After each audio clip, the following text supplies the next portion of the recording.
Moral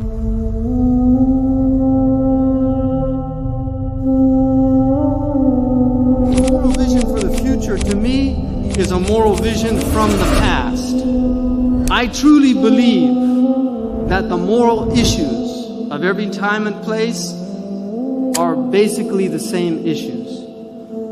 Our Prophet ﷺ, and as far as I can tell, he is the first human being in human history to articulate the principle of human equality, that all people are created equal. Long before the Declaration of Independence said all men are created equal, our Prophet ﷺ said there's no difference between a black man or a white man, or a white man or a black man. The only difference is in their God consciousness.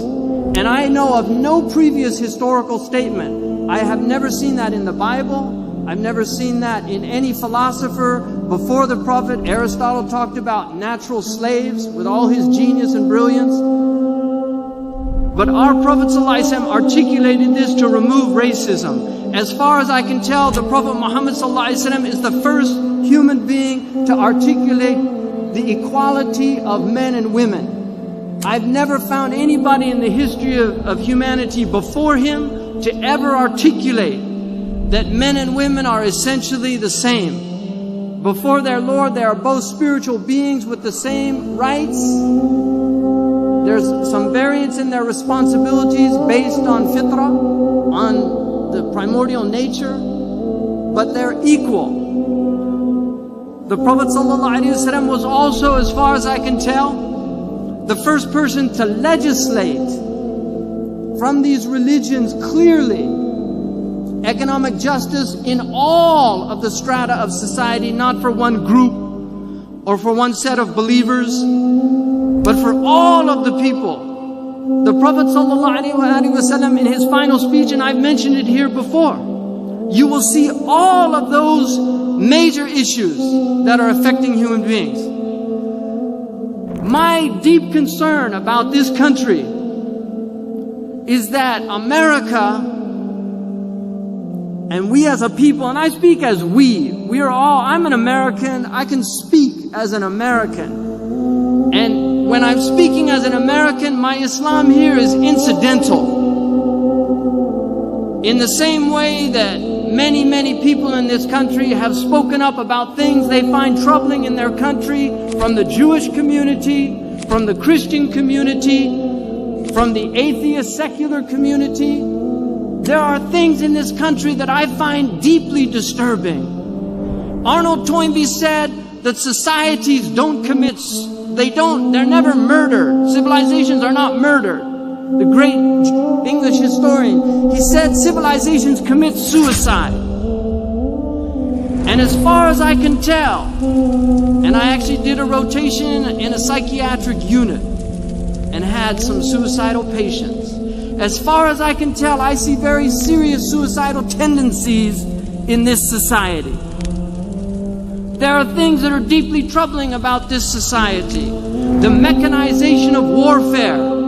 The idea that you can send robots to eliminate people on other parts of the planet. That you can have civilians or people living normal lives in suburbia in New York, and they go to work and their work is to drop bombs on people on the other side of the planet. And when they talk about their successful strikes, they say 3 suspected terrorists were killed in a drone strike today. 3 suspected terrorists. And we know for a fact that innocent people have died in these strikes. Many children, by their own estimates, over 200 children in northern Pakistan have died from these drone strikes, terrorizing people living in these places. This troubles me about this country.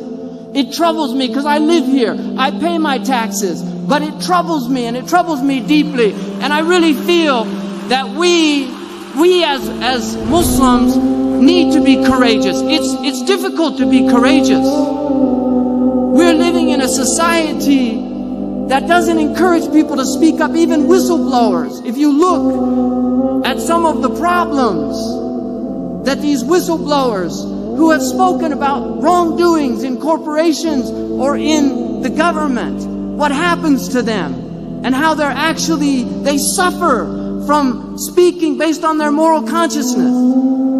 If we look at recently what happened in this situation with all of these leaks and how this person was treated, and all of these people that have had the moral courage, those people that released the pictures from Abu Ghraib. Do you remember Abu Ghraib? Iraq now is suffering more than it's ever suffered. It's worse than during even the war period. It's a country in complete dissolution. Palestine. These are real problems, human problems, that our country should not participate in creating more problems, but with the gifts that we've been given as a country, the power that we've been given at this country, we should be part of the solution and not part of the problem. Really. And we as a community have to be a moral conscience. We have to speak the truth. As a community, we also have to look at the type of culture that we are spreading around the globe. We are the #1 producer of pornography in the world. This is deeply troubling to me as somebody who's trying to raise young boys. Adolescents are always mystified by sexuality. They're mystified by it. But what we're dealing with now on the internet is so deeply troubling. We recently had a courageous owner of hotels in Sweden who began to work on the problem of human trafficking, and when he realized the connection between pornography and human trafficking, he removed pornography from his hotels. This is something that should be honored. It should be news. The country of Iceland that prohibits pornography, the sale of pornography in Iceland, not because they're religious people, it's one of the most secular countries in the world, but because they're a middle-class people, and they know that pornography is harmful for the common weal. But what's worse is that pornography is no longer X-rated. We have in the Video Music Awards a young girl who had millions and millions of followers as Hannah Montana. Millions of young American girls that saw her as something to be emulated, to be looked up at. And in a display of utter degradation, human degradation, to a male or a female. And I don't blame Miley Cyrus. I see her as a victim of a demonic, dehumanizing entertainment culture. In fact, I would call it an occulture, not a culture, because of the occultic undertones in it. It's a dark culture, and this is what our mainstream entertainment is producing. So all of those children that saw her in the Mickey Mouse Club as a young and innocent girl are now twerking, a word that shouldn't even be in our vocabulary. This troubles me about this country. And I think Muslims, as one of the last bastions of really serious commitment to modesty, to honoring our women, may Allah reward all of you, all of these women, incredible courage in the midst of a naked society, a society that removes clothes, that these women go out every day in their jobs, working amidst people who see it as some kind of backward, retrograde approach to women. And yet we have social science that has shown that when men see a naked woman or a woman in a bathing suit, the same area of the brain that lights up when they see a tool lights up. It's not the frontal lobe. It's a complete objectification that occurs. This is what happens to our women when they become objects of lust, as opposed to human beings with minds, with spirits, with something to say, not to be used and abused and then thrown away. And look how many women we have out here that are raising their children in single homes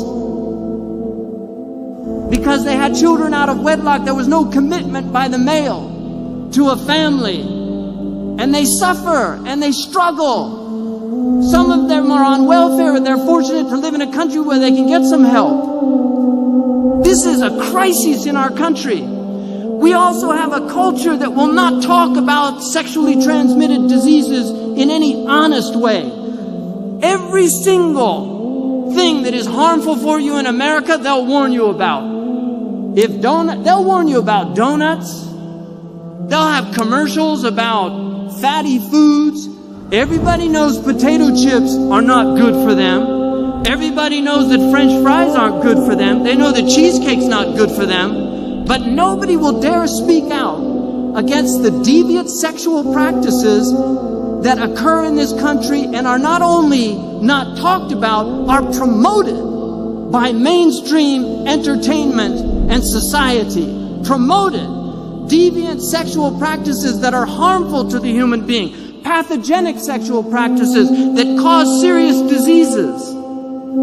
This isn't like a fatty food that takes time, many years before it accumulates and causes a heart attack.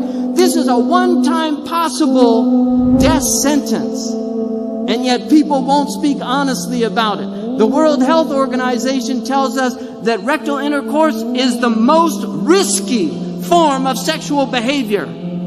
That's what the World Health Organization has to say, and yet people will not say this is not a healthy choice. I don't want my child to be practicing this, male or female. This has nothing to do with sexual preference. This has to do with a sexual practice that is done amongst heterosexual people and amongst homosexual people. Yet it's harmful and nobody wants to speak about it.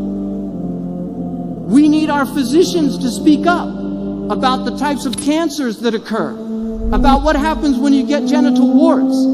I worked for a gastroenterologist and saw firsthand what happens to people. Nobody wants to talk about this. And yet we have a society now where they say just get a vaccination for HPV as if this is some normal event that's going to happen in your life. You're just going to get HPV. No, there are many strains of HPV, but sexually transmitted HPV is a very specific type that is transmitted through sexual practices when people are having multiple partners or practicing types of sexual behavior that are unacceptable. This is the reality of our culture. We need to have honesty amongst our physicians.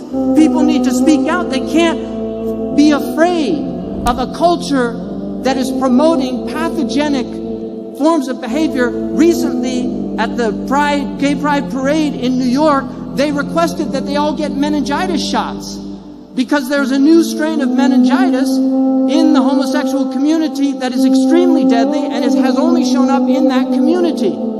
It is not fair to people with same-sex urges not to tell them about the dangers of this lifestyle. It's not fair.